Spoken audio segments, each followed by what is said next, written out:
this, I was very taken aback.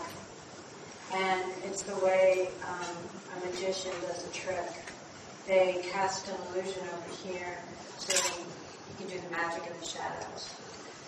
And for me, that's what it was. And I'm sorry you guys got told that it was a hoax, that it was a trick, that it was a joke, that it was, that something was taken from you. I'm not here to sell anything.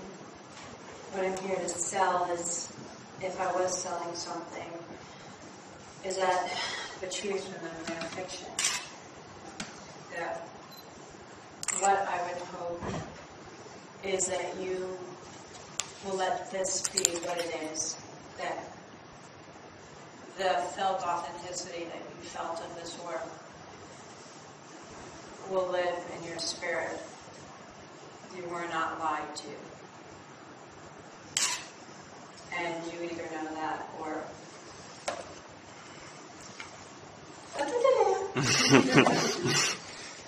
Okay, so, you want to do some... there's a scene that... There's a scene I was writing. When I was writing this, there was no JT. There was no JT Leroy, okay? There were others. There were always others, you know. Walt Whitman said, do I contradict myself? Very well, I contradict myself. I am large, I contain multitudes. And the media for this one is black or white. You know, is she crazy? Yes or no? Is she,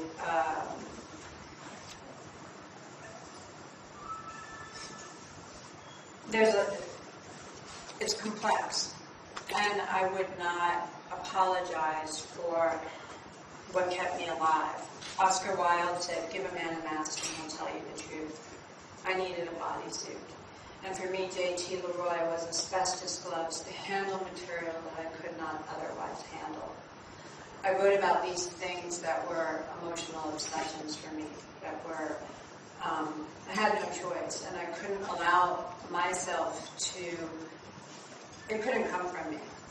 I couldn't tolerate it. And there's a scene in Sarah where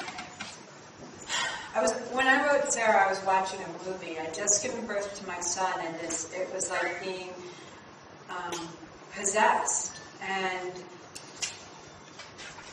he's being hunted in the woods. He's been revealed to be not what everyone thought he was. He's a different gender than what everyone thought. They made him into a saint. They worshipped at his altar.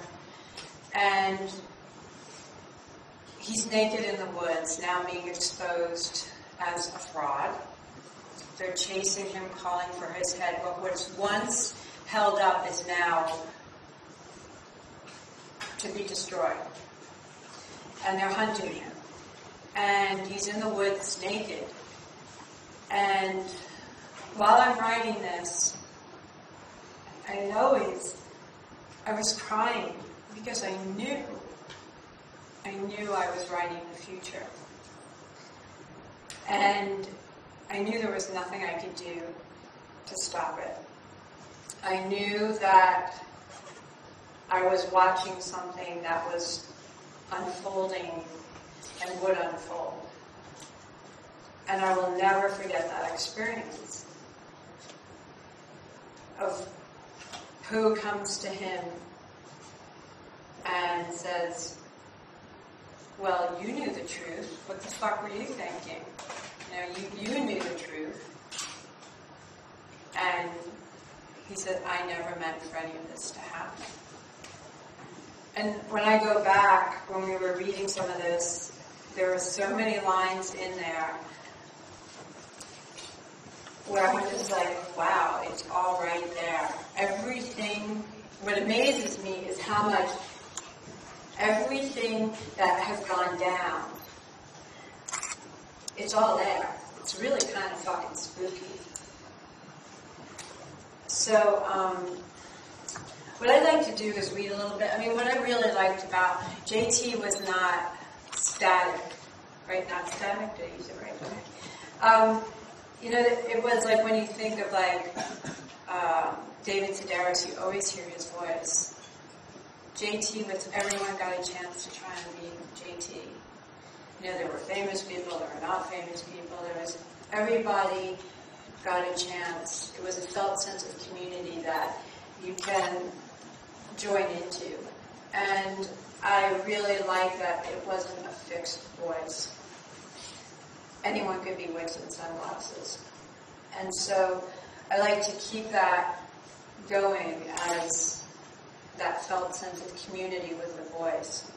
Because for me it was, the importance of the work was that it was a new archetype.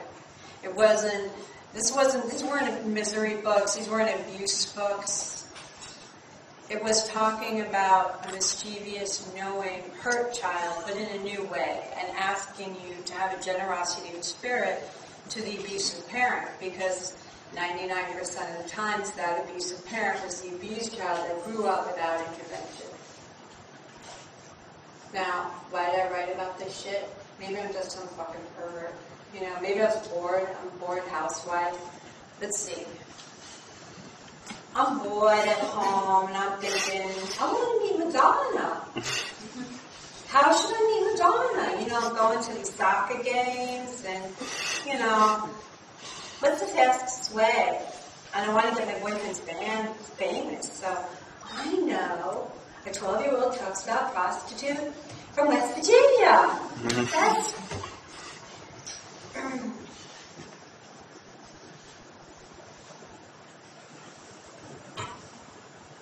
I wish it was that easy, but that's one possibility. And for me, to me, it's more interesting what the culture and what the individual thinks about why I did it. I think it reveals more about you.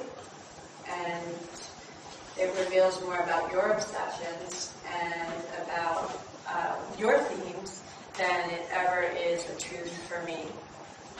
And I wasn't really asked. It was prescribed and you were told why I did it. And it fit. It fit. It's like... Anyway, we can get all into this and questions and stuff like that. Let's do some of this. Nick, you want to come play with me? Yeah.